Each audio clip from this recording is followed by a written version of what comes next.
जी, नीताताई आणि इतर साधकांपासून नमस्कार. मी गीता डांगी. आता माफ करा, मला बोलायची तेवढी सवय नसल्यामुळे काही मुद्दे मिस होऊ नये म्हणून केलेत. ते मी तुम्हाला वाचून दाखवते. अंतर्युग में आने के पहले धर्म ये विषय में बहुत गलत धारणाएं मेरे मन में थी। जैसे कि समझो, उदाहरण के तौर पे भारत और पाकिस्तान के क्रिकेट के मैच के समय जब उनके खिलाड़ू बहुत अच्छी तरह खेल रहे हैं, फिर भी उनका ये जो खेलने का स्किल है, उसके लिए कौतुक की भावना आने के बजाय मेरे मन में पाकिस्तानी है ये राग पहले से दिमाग में था. इसलिए खेळाच्या आनंदापेक्षा धर्म भावना मुझे ज्यादा अहम लगती थी. और सब धर्म एक समान, ऐसे में मुंह से तो बोलती थी, मगर फिर भी मेरे मन का वो भेदाभेद कभी नहीं जा रहा था.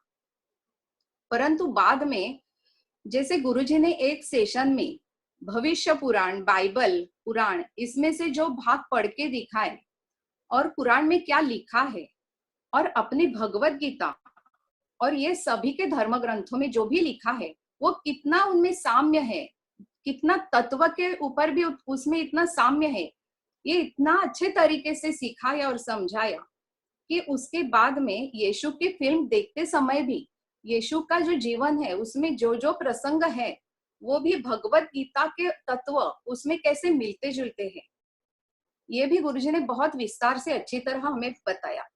ये सब देख के उसके बाद में मेरे मन में जो गलत धारणाएं थी धर्म विषयक, वो सब गलत धारणाएं दूर हो गई और मेरे मन में जो गलत संस्कार थे वो भी चले गए. अब सब धर्म के बारे में मेरे मन में बहुत सा समत्व भाव है, बहुत सा रिस्पेक्ट भी है. और बेसिकली मुझे ये अच्छी तरह समझ में आया कि मैं हिंदू नहीं हूं, हमारा धर्म जो है वो सनातन धर्म है, जो वेदों के तत्वों पर आधारित है और जो जग में सबसे प्राचीन धर्म है और वो पहला धर्म है.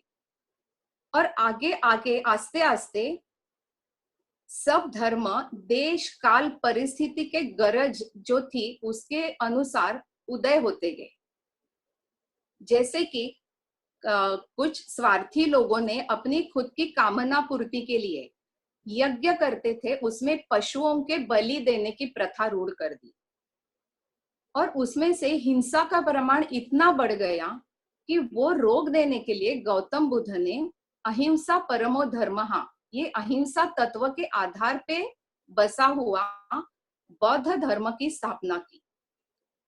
इसलिए बौद्ध धर्म भी सनातन धर्म से ही आया है, तो इसमें से भी बहुत सारी के तत्व जो है वो समान है. इसी तरह से आगे आगे अनेक धर्म निर्माण होते गए, मगर ये सबका मूल स्रोत है वो सनातन धर्म ही है.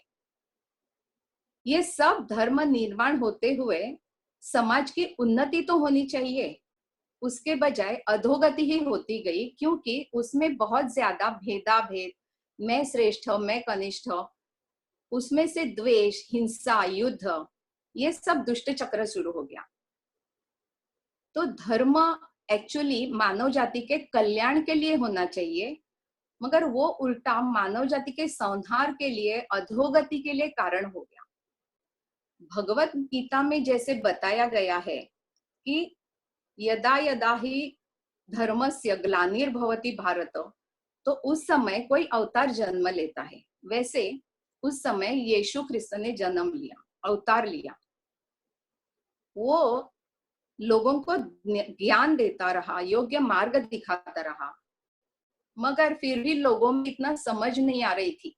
जब उसने कुछ चमत्कार कर लिए तभी लोगों को लगा ये कोई श्रेष्ठ व्यक्ति है, इसमें कुछ तो है, और बाद में उसे लोग फॉलो करने लगे.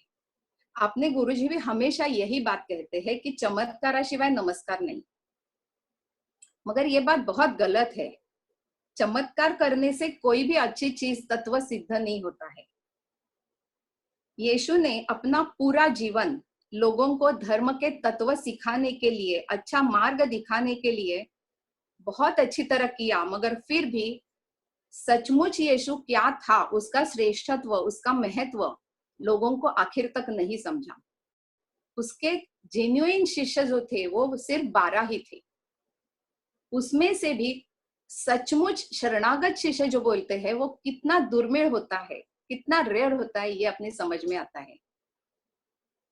जब यीशु को आखिरी समय क्रूस पर चढ़ाया गया, तभी इतनी यम यातना उसे हो रही थी, फिर भी वो हालात में वो सबको क्षमा कर देता है। और यहाँ भी वो परमेश्वर ही देखता है।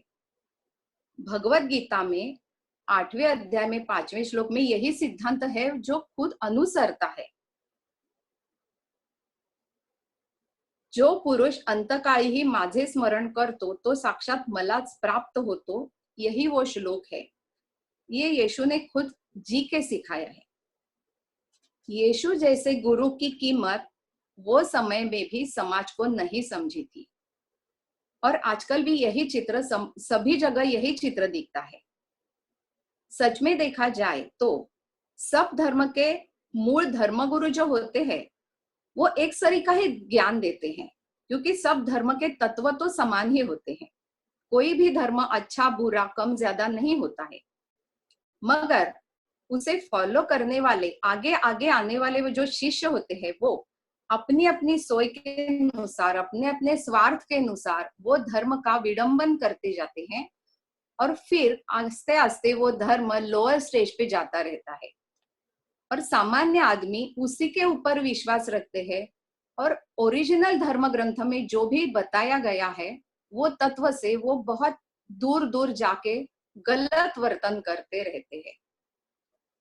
इसके ऊपर से मुझे ये बहुत अच्छी तरह फील हो गया कि अपने मूल धर्म ग्रंथ में, ओरिजिनल धर्म ग्रंथ में जो सचमुच का जो ज्ञान है, जो तत्व है, वो किसी श्रोत्रिय और ब्रह्मनिष्ठ ऐसे गुरु से ही हमें सीखना चाहिए, और यही एक योग्य मार्ग है हर एक के लिए।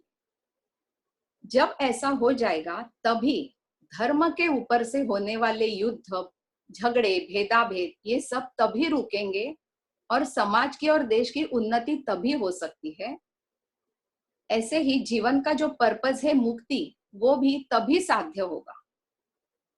ये विचार मेरे मन में आने से मुझे अच्छी तरह फील हो गया कि आज का ये इतना जो कठिन समय है कलयुग में, उसमें अपने जो गुरुजी है आचार्य उपेंद्र जोशी जी, वो कितना महान कार्य कर रहे हैं, और हमें उनके साथ होने का सौभाग्य मिला है।